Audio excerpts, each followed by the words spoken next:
First thing is we just got the keys to our newest house. Second thing is it ain't got no keys, it's only codes. And then third things, forgive me for my voice. I actually was down last week for a couple days, but I'm feeling great now, but my voice decided to go out at the same time. And so since the tenants are finally out, I figured I'd go through to see what kind of mess they left. Because I know with my years and years of rental experience, anytime you buy a property with a tenant in it and you kick them out, they leave it trashed. Anytime you have a house with a tenant in it and they leave not on good terms, they leave it trashed. Only this time it happens to be my new personal house that we paid a lot of money for. And so I'm hoping it's not trashed. I really am. What's up, guys? It's your boy, Swan Belcher. This is me taking action on Instagram and YouTube, pretty much anywhere on online. I'm a full-time real estate investor. I use creative strategies like seller financing, subject to, and raising private money in order to buy as many properties as I would like to buy, whether that's to hold, rehab, fix and flip, or have as a rental property. So that way I can get paid to buy property whenever I do so. And then I can get paid to keep it and get paid to sell it. If this is your first time being on the channel, go ahead and drop a thumbs up because I know you're gonna love this video. I'm pretty sure there's not many people because I didn't know of many people that have bought a property similar to this. Okay, now I knew this was a thing, but I didn't know anybody that was doing it. Okay, if you pay attention high level, okay, maybe you went on a children's field trip. Maybe you guys went on a field trip to a farm and, you know, they had animals. It was teaching the kids about the animals and feeding them and all those kind of things. And then you look in the back and you see a house. You don't think nothing of it. Or maybe you went to a park. You went to, you know, like a nearby park and you're playing with your kids and whatnot. And you walk around a little bit. You see like a house in the background. Most people just overlook that. But what people do in these cases is they'll buy property where they can live at that have massive amounts of land. Ours has 22 acres, and they will use that land to make money while they stay in the house in the back. So this property we picked up about 2.5 months ago here in Greensboro, North Carolina. And I'm gonna tell you how we're making money with it, okay? And then also how we got the deal funded, because that is most important. And so right here is actually the field. This field is when you first come in down the driveway, it's nothing but flat. As you can see, it's nothing but flat field area. Now, this was perfect for us because I knew with it already being flat, it'll be a good way to start making money. At first, I was thinking, hey, build a pergola out here and then we do outdoor weddings. But once we got the property under contract and we started marketing it for outdoor events, we instantly got a strong engagement with football coaches, youth, football, and adult leagues who need fields to play on. So as you can see, we painted the lines, started making it look more like a park. We actually got our first set of clients. Now, it's a youth league that has 10 football teams, and every Saturday they pay $500 to be able to use the field for their games from 9 a.m. The last game ends at 4 p.m. and then everybody ships out at 5. So they pay $500. Now, when I realized that, you know, how many people they were going to actually bring, you know, the coaches was like, well, typically we'll have 160 people out, you know, plus the kids. So that means 200 people out. I started thinking about two things. Well, number one, where are they going to park? Number two, will anybody else see value in, you know, a spot where 200 people are going to be at one time? To tackle the first issue, I got 22 acres, and as you can see, over here is the field. I had one of the guys that I buy a bunch of houses from, Mr. Bennett. He was like, "Yo, I got this good guy. He has a forestry mulcher. He'll make a pathway for you. He'll clear out land." So I got Mr. J. He started to clear out some of this. Our first thing we did was make this pathway, but then we had our first game, and the parents wanted it a little bit more manicured, so I had them start doing some of this, clearing in between all of the hardwoods to make it extremely nice. And this pathway takes you over to 10 acres of the land, okay? Now, the coolest thing about this, man, I'm telling you, this is like God's plan, you know, and I'll forget the Bible verse exactly, but I think it's like John 14, that men will prepare a house for you. I'm pretty sure, because this house was like made for this, you know what I mean? Literally, you can walk on this side and then it's opened up to another portion. It's kind of flat, but then it kind of dips off. but it's flat enough to use as park. And the funny thing is, the seller that sold it to us, he never cleared this portion out until, you know, less than a year from when he sold it to us, okay?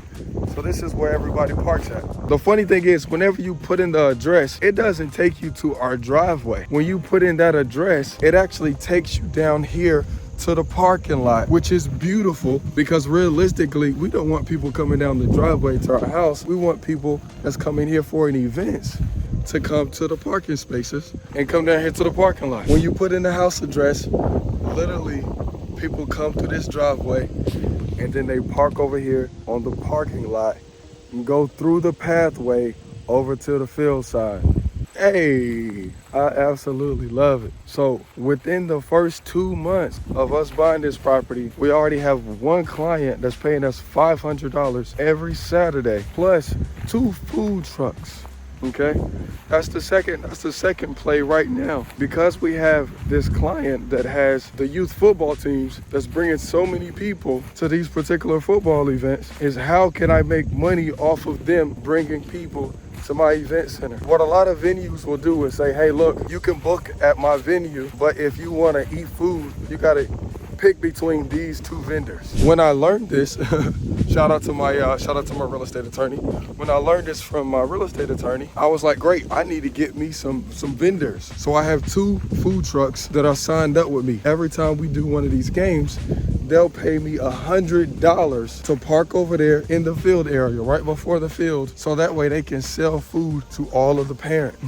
Ain't that dope? So literally within 2 months, I have an additional $700, $1,400, $2,100, okay?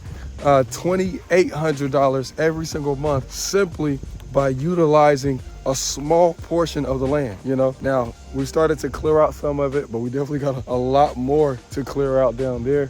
But hey, we got a long time to do all of that, man. Now, I love, bro, look at that. This is a side profile. I'm walking around this joint, man, because I almost know it's about to be haywire in here, man. When we first walked in, before we had it under contract or anything, when the seller just wanted to sell it to us, he had us pose as contractors, so they didn't clean up or anything. Smell like straight cat pee in here, you know what I mean? There was trash everywhere, man. So I only know it's just gonna be like a, you know, a repertoire of all of the crap that they left. Matter of fact, let's just check this garage door down here, man.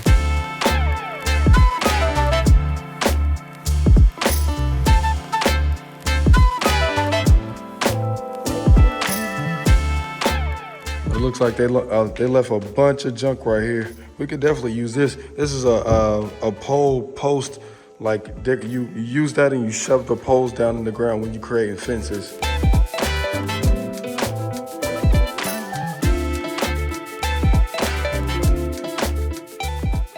Oh man, they left it dirty, man. Look at that. Come on, man. How you living like that, bro? How you living like that, bro? Hey, so this is the basement area. Y'all can see how big it is, man. They left a bunch of stuff right here. So right here, this don't look that bad. I wonder if they're coming back to get this one. This one don't look that bad. I'm gonna have to hit them up and see if they all the way out, because they got all of these clothes down here. It smells like cat.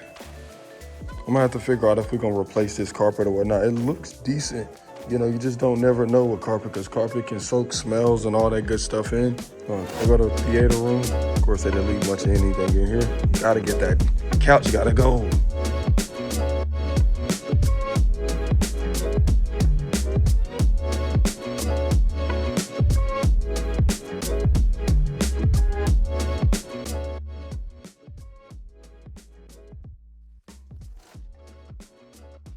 This has to be a part of the gym area, because this is all like rubber flooring right here. Oh, this is the gym room right here. Check that out. All right, let's go upstairs, see what's popping. Oh man, what are they doing, man? It's amazing how people just leave that like that. Come on now, come on now. Now these cabinets are solid. Oh, they might have left a treat for Prince. They left a lot of clothes though. Some pine saw. Actually, I'm kind of grateful for these labels, because I'm gonna need to know what all of these things are. It's a lot of light switches. And now this thing, oh, this is the alarm. I thought it was a thermostat. Whoa, come on, man. Look at that right there. How you gonna leave all your stuff like that? Man, but the spot is nice though. It's gonna be easy cleanup. Honestly, compared to like a traditional, matter of fact, we had another move out over the weekend, and not that this one looks better, this one looks good.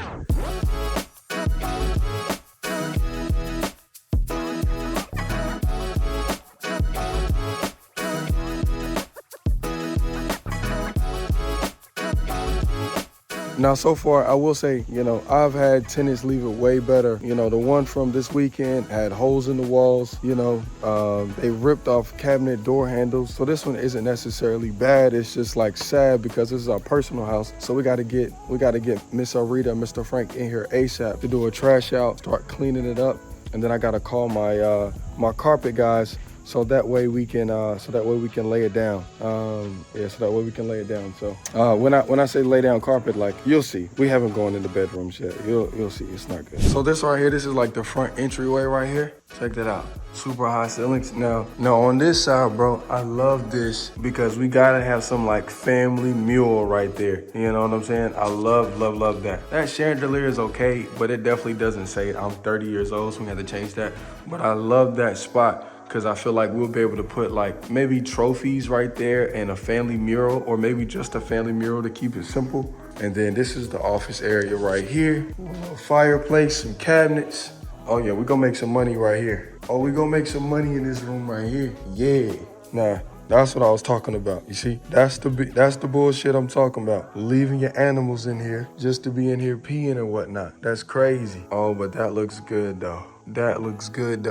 You can see we're probably gonna have to do some HVAC maintenance, because that right there, that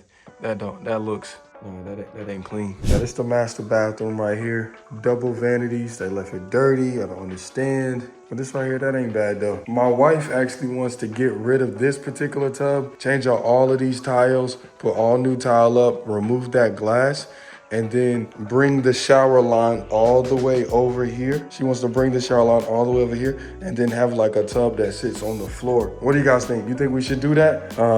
We got like this black and white towel. It's actually already out there. I like this particular tub right here that has this wall, but she doesn't want a wall. She just wanted it to be floor, and then tub sits on it. What y'all let me know what y'all think. At the end of the day, mama gonna win, but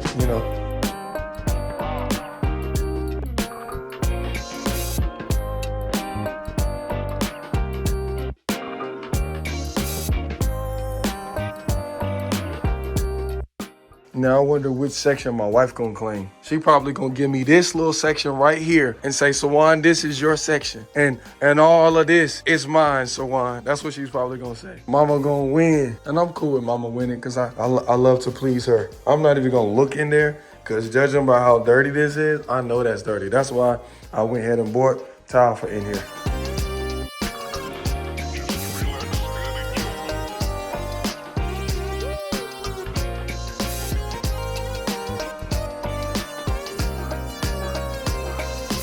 Let's see, my boy says goals: save money, get a car, get car insurance, get into barber school, graduate barber school, find a shop, start making money, get a credit card. Okay, this was the son's room. Car, title, registration, insurance, 2024, March, have a vehicle. I like this. Now, I don't like how he definitely kept this joint, but I like having the goals on the mirror. I like writing that thing out, so when you hear brushing your teeth, you see your goals, you envision your goals, you get your goals done. I like that. But you gotta stop smoking that marijuana, bro. It ain't good for you. Well, no, I shouldn't say it's not good for you. What I am saying about the marijuana is it slows you down from getting to those goals. So I'm not gonna say that it's not good for you. Just so you know, in my previous life, I loved smoking weed. I love the whole process of meeting the guy, picking it up, smelling it, testing it, buying it, going to the store, getting the best wrap or paper, using a grinder to crush it down, inviting your friends over, getting something to drink, you know what I mean, to go with it. And boy, this one is nastier. Oh yeah, hold on. Let me show you. Yeah, them carpets is nasty. Yeah, the carpet guy coming over here tomorrow. Miss Arita and Mr. Frank coming over here to do the trash out at 6 o'clock today.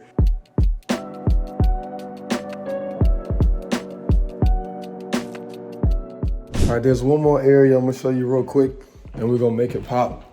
And this is like, we're gonna use it for a bedroom for our oldest girls. But right now it's set up like an office kinda, but we're gonna use it as a bedroom. And then lastly over here, you guys can see that is a complete unfinished area. It's huge in here. And this is where we see a lot of value right here is in this area. Realistically, we can fit another 2 bedrooms up here, another bathroom and a kitchenette area, and still have some left for storage. And if you guys know how I'm thinking as a real estate investor, we have to find ways to add value. Turning this space into a finished space does exactly what we need. So if you guys enjoyed the video, definitely go ahead and subscribe and stay tuned to see what we end up doing with the house. We're actually really looking forward to moving in, really looking forward to all of the events that we're gonna have here, not just in the field, but also for our VIP day, okay? Matter of fact, we're doing our next VIP day, October 21st, okay? October 21st, we're doing our next VIP day. And a VIP day, we simply do 3-hour in-office training in my office here in Greensboro, okay? And then we go over to one of my rehabs, one of my fix and flips. We do another hour training on rehabs and fix and flips. And then we go over to one of my Airbnb, my short-term rentals, and we do an hour training just on short-term rentals. And then lastly, we finish up here at my house, right? And we actually have Chef Dave cooking for us during the networking session, and Jamel Gibbs will be speaking at the same time. Now, the coolest part about this is it won't just be me and Jamel. This will be a small group of 20 people, but also Kendrick Hutchinson, Real Estate Jake, and Noah, 3 of my most successful students will be here as well, just so they can connect with you guys and figure out how we can do deals with you and take your business to the next level inside of real estate investing. If you consider, coming down on the 21st and getting some games so you can level up and get to a point where you're making $70,000 a month in real estate investing like myself, then definitely click the link below.